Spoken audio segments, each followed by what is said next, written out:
Shalom adik-adik. Ketemu lagi di WTC Kids Online bersama dengan kami Kedan. Hari ini kita kedatangan loh satu teman kita yang paling imut dan ganteng. Kita kenalan yuk, siapa namanya? Namanya siapa? Nikanor. Tenang adik-adik, nanti Nikanor kembali lagi. Sebentar ya. Jadi Bonbon, Nikanor ini kan anak sekolah minggu ya. Sekolah minggu. Ya, Nikanor kalau sekolah minggu di kelasnya mana? Di kelas siapa? Kelas Kamika. Oke deh. Kelas toddler, Kak. Oh iya, kelas toddler, kelas kecil ya. Iya, bareng aku. Tong. Iya kan, satu sekolah kinder, satu sekolah minggu. Oh iya. Jadi satu sekolah Kinderworld adik-adik, satu lagi sekolahnya di sekolah minggu. Oh, sama Nikanor aku. ini. Iya, sama kayak kamu, Bon. Iya. Bon tahu Tapi nggak? aku suka bolos. Oh, aduh, bolos. Nikanor kan nggak suka bolos ya? Soalnya aku takut kalau nggak diantar mama. Kalau Nikanor takut nggak kalau sekolah? Hebat dong. Nikanor Lebih hebat dari Bon kalau gitu. Bon tahu nggak? Nikanor ini juga paling rajin sekolah minggu ya. Oh ya? Nikanor suka sekolah minggu? Iya. Keren. Terus Nikanor ini paling suka lagu sekolah minggu. Apa lagu Nikanor apa tuh? lagunya? Tambah-tambah. Tambah-tambah. Nanti kita nyanyi tambah-tambah ya abis ini ya. Iya, boleh. Nah, Nikanor bilang yuk sama teman-teman. Teman-teman, sekolah minggu ya sekarang. Yuk bareng. Sama Bonbon ya. 1, 2, 3. Ayo teman-teman. Ayo teman-teman, Kita sekolah minggu sekarang. kita sekolah minggu sekarang. Yeay. Teman-teman di rumah yuk semangat ya. Nikanor aja hari ini mau semangat loh sekolah minggu. Mungkin Nikanor sama Bonbon boleh pimpin doa. Oh ya? Yuk kita nanti. berdoa. Nikanor kita berdoa sama-sama Bonbon ya.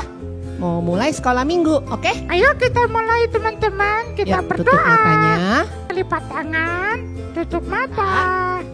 Ikuti aku berdoa ya.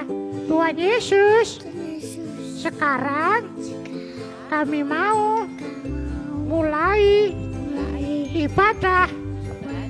Tolong kami supaya sungguh-sungguh dalam nama Tuhan Yesus. Amin. Yeay, ayo kita mulai nyanyi. Pinter Kita banget. memuji Kita Tuhan. memuji Tuhan. Semangat.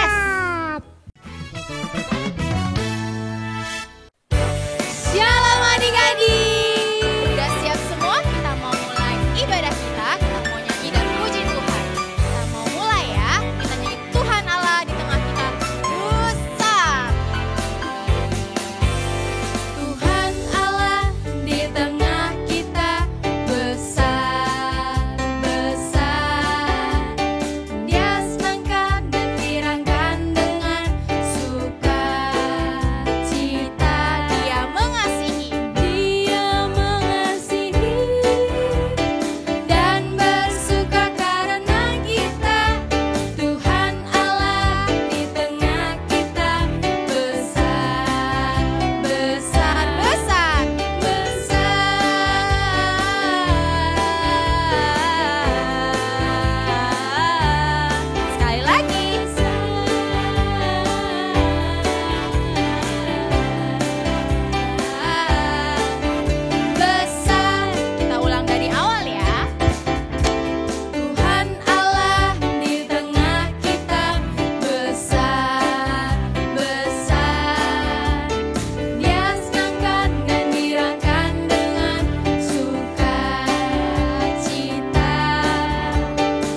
kita tuh memang besar sekali.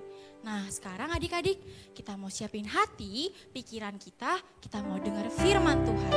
Nah sekarang semuanya kembali boleh duduk dan kita mau nyanyi kalau kita tuh cinta Tuhan Yesus. Kita nyanyi sama-sama dengan hati yang sungguh-sungguh ya. Katakan, ku mau cinta Yesus. Ku mau cinta Yesus selamanya. Ku mau cinta Yesus selamanya.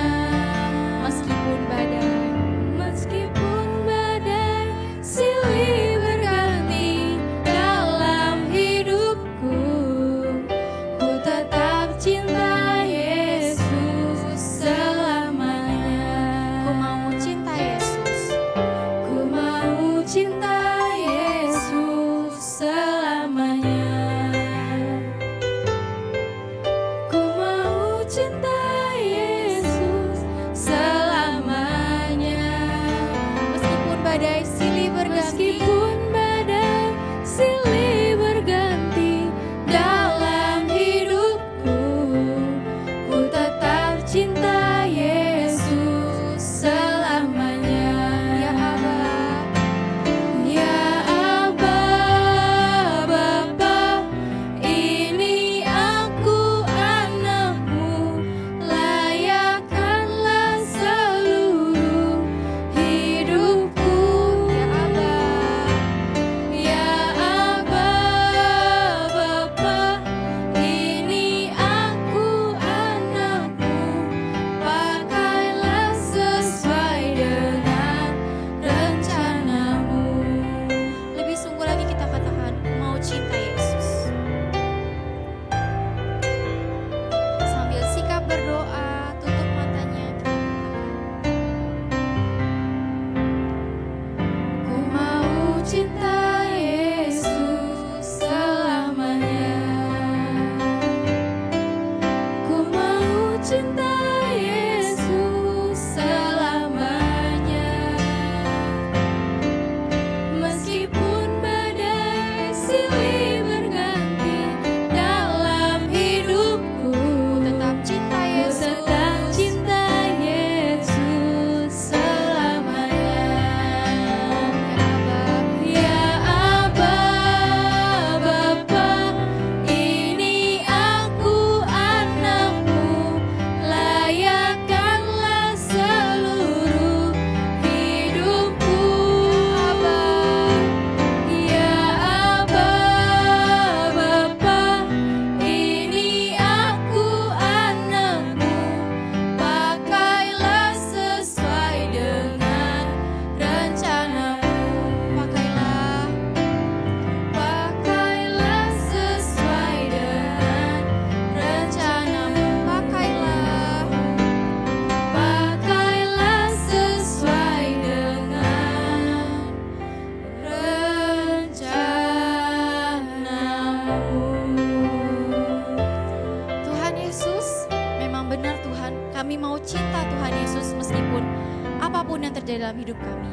Bapa, sebentar kami mau mendengarkan firman-Mu, kiranya ajar kami untuk duduk diam dan dengar-dengaran untuk mengerti firman-Mu ya Bapa. Berkati firman-Mu dari awal, pertengahan hingga akhir. Sekarang kami siap untuk mendengarkan firman-Mu hanya di dalam nama Tuhan Yesus Kristus. Kami siap mendengarkan firman-Mu. Sama-sama kita katakan, amin.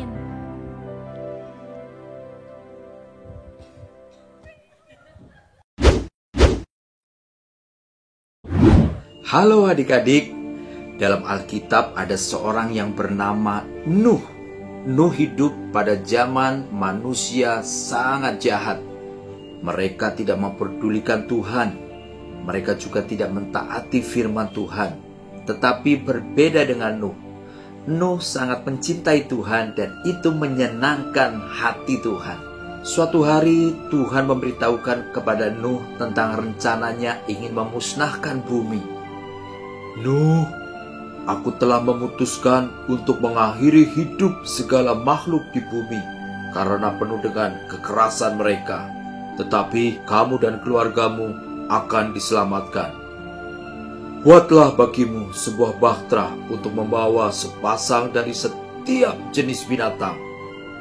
Aku akan memberikan petunjuk bagaimana cara membuatnya. Nah adik-adik, ini adalah perkataan Tuhan yang harus ditaati oleh Nuh. Nuh harus membuat bahtera yang sangat besar, dan pada saat itu tidak ada hujan yang turun. Sepertinya ini adalah aneh, tetapi Nuh harus taat. Nah adik-adik, sekarang bayangkan apa yang dipikirkan manusia saat itu terhadap Nuh. Tidak ada hujan, tidak ada air, tetapi Nuh harus membuat bahtera yang sangat besar. Coba, menurut kalian, apa yang dipikirkan manusia saat itu kira-kira kepada Nuh? Mungkin manusia mentertawakan Nuh. Mungkin manusia mengejek-ejek Nuh. Mana mungkin? Kamu harus membuat bahtera yang besar, sedangkan tidak ada hujan, tidak ada air. Adik-adik, kalian mungkin bisa menghubungkan keadaan ini dengan keadaan adik-adik. Mungkin adik-adik pernah diejek, pernah ditertawakan. Ngapain sekolah minggu? Hari begini, hari libur begini, mendingan di rumah. Tetapi Kak Puji mau kasih tahu, taati Tuhan, taati firman Tuhan. Tetap pergi ke sekolah minggu dan belajar tentang Tuhan, belajar tentang mengasihi Tuhan. Ini juga keputusan Nuh. Apa yang akan dilakukan Nuh adik-adik? Apakah Nuh akan mentaati Tuhan? Mari kita lihat bersama-sama. Ya Tuhan, aku memilih untuk mentaati-Mu. Nuh mengambil palu dan peralatan yang lain untuk membuat bahtera yang sangat besar. Nuh mengambil keputusan yang baik. Dia memilih untuk mentaati firman Tuhan. Lalu kemudian setelah bahtera itu jadi, Nuh membiarkan binatang-binatang itu masuk ke dalam bahtera itu. Dan akhirnya adik-adik, Tuhan mengirimkan hujan dan banjir melanda ke seluruh dunia. Dan siapakah yang selamat? Nuh dan keluarganya beserta binatang-binatang yang masuk ke dalam bahtera itu. Nah adik-adik, kalau saja Nuh tidak mentaati firman Tuhan, maka yang terjadi seluruh bumi akan binasa. Tetapi Nuh mentaati firman Tuhan. Adik-adik, Kak Puji percaya kenapa Tuhan memakai Nuh? Karena Tuhan tahu Nuh akan mendengarkan apa yang Tuhan perintahkan dan mentaati firman-Nya. Kak Puji rindu adik-adik untuk melakukan apa yang Nuh lakukan, mentaati firman Tuhan. Fadil, si rubah gurun yang tinggal di Dasyur gurun di Mesir. Adik-adik, Fadil ini punya keluarga yang sangat banyak, tapi mereka hidup dalam kemiskinan. Mama, papa, saudara laki-laki, saudara perempuannya, bahkan kakeknya yang bernama Ra, tinggal di sebuah sarang yang kecil bersama-sama. Kakek Ra adalah seekor rubah tua yang sangat bijaksana, yang selalu memberi nasihat yang baik kepada cucu-cucu dan keturunannya. Setiap saat di mana mereka membutuhkan nasihat dari kakek Ra. Sekalipun mereka miskin adik-adik, itu tidak menghentikan Fadil untuk punya impian yang sangat besar. Apa impian dari Fadil? Fadil bermimpi menjadi kaya raya, sangat kaya. Dan itu merupakan bagian dari yang paling berarti dalam hidupnya. Dia tidak bisa memikirkan sesuatu yang lebih penting lagi dalam hidupnya kecuali mimpinya untuk menjadi kaya. Suatu hari, saat Fadil dan kakek Ra sedang berburu, Fadil melompat ke sebuah batu besar untuk memeriksa sekeliling dan melihat padang pasir yang ada di bawahnya. Dan adik-adik, sambil menarik nafas panjang, Fadil berteriak ke kakek Ra. Kakek, lihat kakek, ada gunung segitiga di bawah sana kakek. Dengan gembira, Fadil berteriak kepada kakeknya.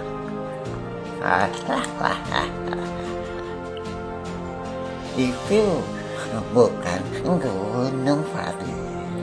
Itu piramida. Itu biasa manusia mengubur Raja Fir'aun di dalamnya. Ya, Fir'aun adalah raja-raja tua di Mesir. Dan ketika mereka meninggal, mereka akan ditempatkan di piramida dengan segala kekayaan dan harta mereka di dalamnya, dikubur bersama-sama. Dan orang Mesir percaya bahwa Fir'aun akan membawa semua harta mereka juga ke surga. Kekayaan, kakek? Mata Fadil makin besar dan terkejut dengan gembiranya. Ya, Fadil, kekayaan. Tetapi percayalah, kakek juga pernah melihat semua kekayaan di dalam piramida. Tapi sudah lalu bahkan, itu akan menjadi masalah. Dan jangan pernah mendekat ke piramida itu ya, Fadil. Sudahlah, Fadil. Ayo kita pulang sekarang, kata kakek Era sambil menuruni bukit batu untuk memeriksa yang lain dalam perjalanan pulang mereka. Tapi adik-adik, Fadil tidak mendengarkan apa yang kakek Era katakan. Begitu kakek Era berbalik badan untuk pulang, Fadil pelan-pelan meninggalkan kakeknya, adik-adik. Karena dalam pikiran Fadil dia berpikir begini, adik-adik. Nasihat kakek bagus, tapi ada yang lebih bagus. Kekayaan dalam piramida supaya aku bisa jadi kaya. Adik-adik, Fadil pun menuju ke piramida. Waktu Fadil mendekat ke piramida, dia lihat barisan manusia yang begitu banyak. Dia bersembunyi karena takut. Sementara waktu Fadil bersembunyi, tiba-tiba dia mendengar suara yang lain, suara yang belum pernah dia dengar.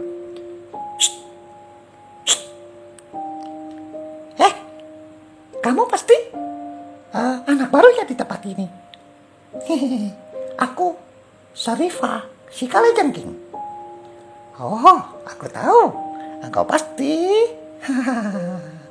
mengincar kekayaan Firaun yang ada di dalam piramida itu kan?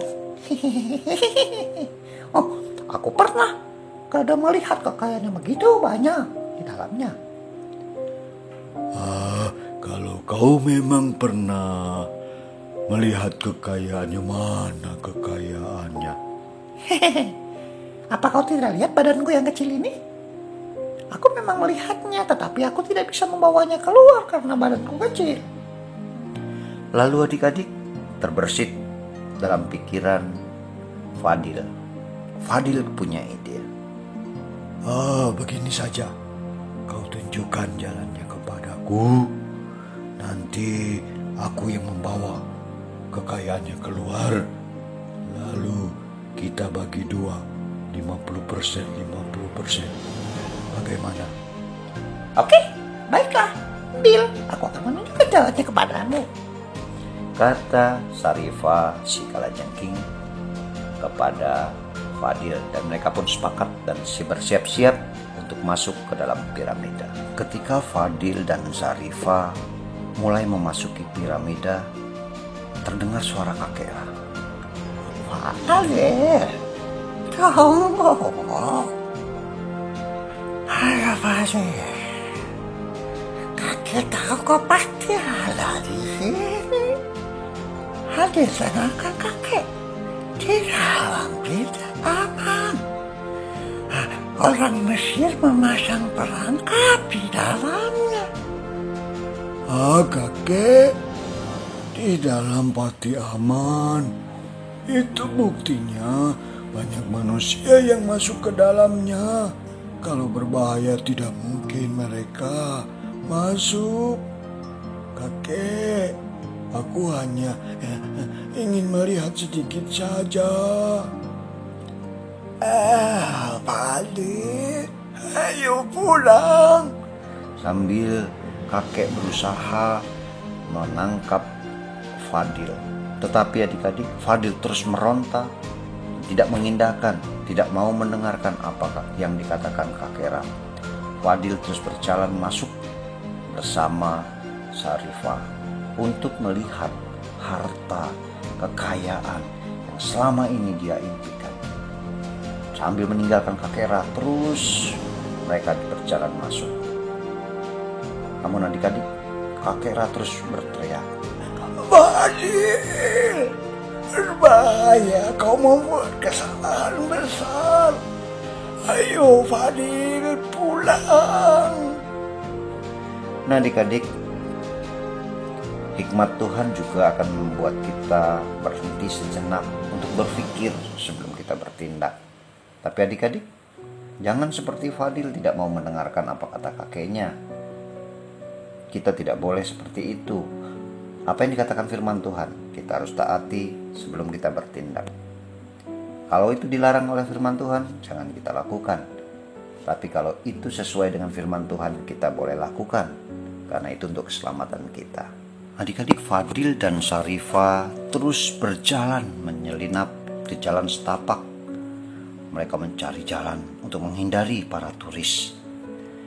Mereka melihat di dalam piramida diterangi oleh obor-obor dan yang dindingnya yang dihiasi oleh tulisan hieroglif, yaitu tulisan Mesir yang menggunakan gambar dan bukan kata-kata.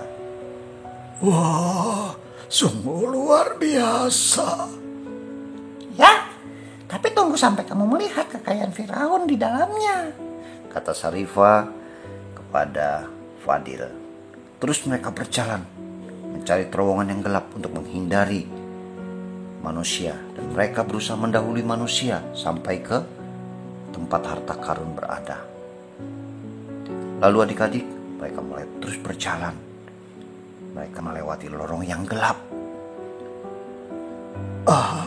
Sarifah, ini jalannya keluar segelap dan semakin sempit. Aku sulit bergerak. Ya, tapi sebentar lagi kita sampai. Adik-adik, karena badan Sarifah kecil, Sarifah mudah untuk melewati lorong-lorong yang kecil. Tapi tidak dengan Fadil. Makin lama Fadil merasa sempit dan dia merasa dia akan mati. Dia pengen, coba saja dia bilang mendengarkan apa kata kakek Ram. Dia pasti tidak akan mengalami ini. Lalu Fadil berusaha untuk balik badan tapi tidak bisa adik-adik. Kenapa? Ya, karena lorongnya sempit adik-adik. Ya terus akhirnya waktu Fadil mulai putus asa, adik-adik apa yang terjadi? Ya, Fadil di lorong kejauhan dari lorong dia melihat satu cahaya. Udah mau sampai, aku pasti bisa. Aku harus keluar dari lorong ini. Betul saja adik-adik. Fadil memaksakan dirinya sampai ke ujung lorong dan dia melihat kekayaan yang luar biasa, harta karun yang luar biasa berkilauan. Dan dalam pikiran Fadil dia berkata, sekarang aku tidak akan miskin lagi. Aku akan kaya raya. Impianku akan menjadi kenyataan. Nah adik-adik, Fadil pun terus mengambil hartanya, mengumpulkan hartanya untuk dibawa keluar. Tapi ya adik-adik, apa yang terjadi? Tiba-tiba gempa besar terjadi. Dinding-dinding piramida mulai runtuh, mulai berjatuhan. Lalu Sarifah bilang sama Fadil, Fadil, kamu pasti mengambil satu harta yang memicu perangkap di piramida ini. Ini terjadi gempa, kita harus keluar menyelamatkan diri. Coba kamu, seandainya kamu menaati kata kakekmu, kita tidak akan mengalami seperti ini. Kamu jadi serakah. Ayo Fadil, ayo kita harus meninggalkan tempat ini dan kita ada dalam bahaya. Adik-adik, Sarifah berusaha berlari ke terowongan yang masih terbuka dengan sekuat tenaga. Tapi apa yang dikatakan Fadil? Tunggu, aku akan segera menyusulmu. Tinggal 1 koin emas lagi ini. Dan kita akan melarikan diri dan kita akan jadi kaya. Apa kau gila? Teriak Sarifah adik-adik. Dinding pun semakin banyak yang runtuh. Ayo cepat keluar sekarang sebelum kita lagi. Ayo cepat kita pergi. Adik-adik, batu-batuan makin banyak yang jatuh, makin banyak yang jatuh. 1 koin lagi. Aku akan jadi kaya karena kekayaan ini jauh lebih berharga dari apapun yang ada di dunia ini. Tetapi adik-adik, tepat saat Fadil mau berbalik badan, runtuhan di depannya semakin banyak. Dan Fadil pun tertimpa reruntuhan dari terowongan yang ada karena keserakahannya dan karena dia tidak mau mendengarkan nasihat kakek Ra yang bijaksana. Langit-langit, dinding sudah tidak bisa menahan beban reruntuhan yang ada. Makin banyak terowongan yang tertutup. Fadil pun terjebak dan mati di dalamnya. Sementara Sarifah adik-adik, dia berusaha melarikan diri dengan badannya yang kecil sambil membawa 1 koin emas satu-satunya yang bisa dia bawa. Dia berlari sekuat tenaganya dan dia pun berhasil keluar. Dan adik-adik, koin yang dibawa oleh Sarifah menjadi peringatan yang sangat menyakitkan buat Sarifah, bahwa dia akan selalu ingat bahwa kekayaan emas tidak jauh lebih berharga daripada hikmah nasihat kakek Ra yang bijaksana. Begitu juga dengan kita adik-adik. Dalam kita menjalani kehidupan di dunia ini, memang kita butuh uang. Memang kita butuh beberapa harta benda untuk kita bisa hidup di dunia ini, untuk membeli sesuatu. Tetapi adik-adik dengar baik. Tapi itu bukan satu-satunya yang terpenting. Bukan satu-satunya yang paling berharga. Kita tahu ada satu yang berharga dan bahkan sangat berharga untuk menjaga hidup kita, yaitu hikmat kebenaran firman Tuhan. Ya, aku sendirian. Hamika, Mekanar. Ya, udah selesai lagi. Ya udahlah teman-teman, aku closing ya. Jangan lupa ya, minggu depan kita ketemu lagi. Dan tetap jaga kesehatan, tetap nurut sama mama papa. Oke, bye, sampai ketemu.